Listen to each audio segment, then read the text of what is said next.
zaman-zaman analog kayaknya lebih kreatif. Era sekarang berhubungan dengan waktu juga. Seminggu 2-3 gambar harus tayang misalnya. Dikejar waktu, ujung-ujungnya dikejar waktu. Karena dikejar waktu, advertising pun di-push. Karena di-push, mereka nggak punya waktu meresapi produk. Mungkin yang dikatakan oleh Pak Roy Genggam ada benarnya.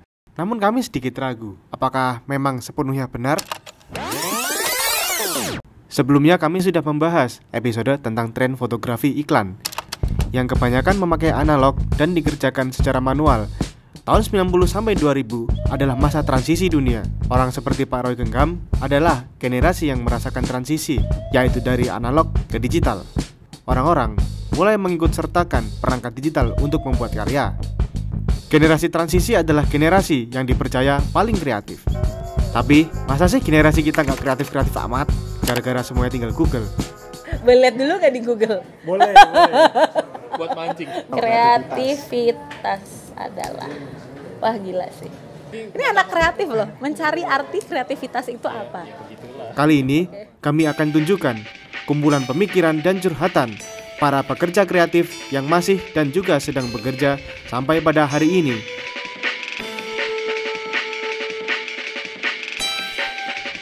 Emang semuanya pada ngerti gak sih makna kreatif itu sendiri?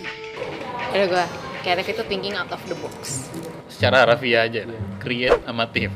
Create, menciptakan, thief berarti aktivitasnya. Jadi menciptakan sesuatu, menciptakan nggak harus baru gitu loh. Udah nggak ngebaca ini lagi ya. Kalau menurutku tuh kreativitas tuh sebuah pandangan untuk menyelesaikan suatu permasalahan. Kreativitas adalah daya hidup yang inherent dalam manusia, yang dimiliki manusia apapun untuk memikirkan berbagai macam kemungkinan untuk menghadapi tantangan yang ada di depan. Kreatif itu pasti berpikir bukan sesuatu yang common, sesuatu yang out of the box, yang nggak biasa. Yang orang mungkin by the time akan berpikir, gila kenapa gue nggak mikir ke situ ya, sesuatu yang seperti itu. Jadi ada efek surprise-nya. Out of the box itu yang semacam apa itu? Misalkan gini, lu misalkan suruh gambar piring, lu gambarnya apa? Piring kan? Padahal kan kalau alas pisang juga bisa jadi piring, tangan lu bisa jadi piring juga gini, atau enggak kertas bisa jadi piring bungkusan, gitu.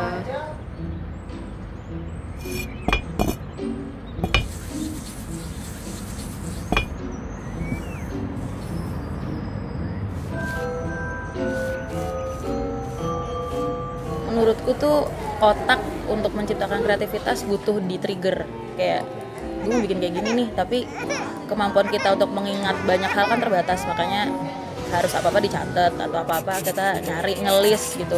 Mungkin di sini kita udah kebayang nih mau gimana.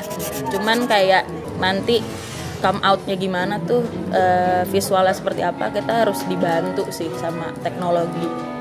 Kalau kreativitas zaman dulu, orang zaman dulu dan sekarang, menurut saya malah lebih deep yang zaman dulu ya, karena zaman dulu tuh source-nya very limited. Jadi orang kalau mau doing something yang kreatif, pertama mereka harus berani, terus mereka punya idealisme dan mereka mau untuk menggali hal-hal yang nggak biasa. Zaman dulu kan kita punya barrier, kita punya batasan-batasan, jadi orang-orang kadang-kadang nggak berani bergerak. Kalau masalah kreatif mah kayaknya itu relatif deh. Cuman kalau misalkan orang dulu sama orang sekarang mungkin lebih jago manual orang dulu. Soalnya kan orang dulu lebih kayak apa, seniman deh kayaknya. Kalau sekarang kan lebih ke desain. Kalau desain kan kita solving people's problem. Kalau namanya seniman kan dia sesuai dia aja pengennya gitu. Jadi gimana ya? Sama kok, kita justru lebih kreatif karena kita punya internet.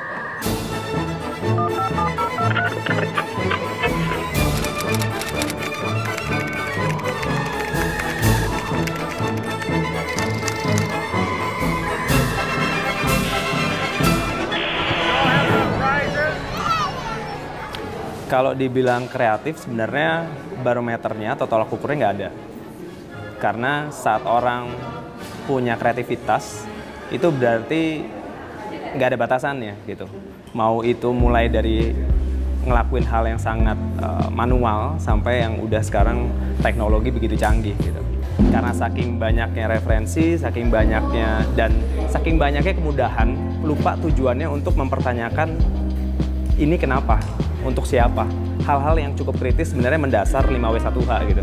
sebenarnya kalau dibilang zaman sekarang lebih kreatif dari zaman dulu ya enggak juga. Seperti contoh misalnya orang Indonesia itu pasti sudah kiblatnya ke barat-baratan, kayak mereka ngelihat apa yang bagus di Amerika lah contoh, pasti mereka kayak ngebawa itu buat jadi referensinya dia buat kebaikan di sini sendiri gitu. Kalau orang zaman dulu tuh lebih pure sih kreatifnya, maksudnya belum banyak apa sih kayak pengaruh dari sana sini. Mungkin kalau mereka yang bisa apa sih zaman dulu ngeluarin penemuan-penemuan tuh lebih kreatif dari orang sekarang sih sebenarnya.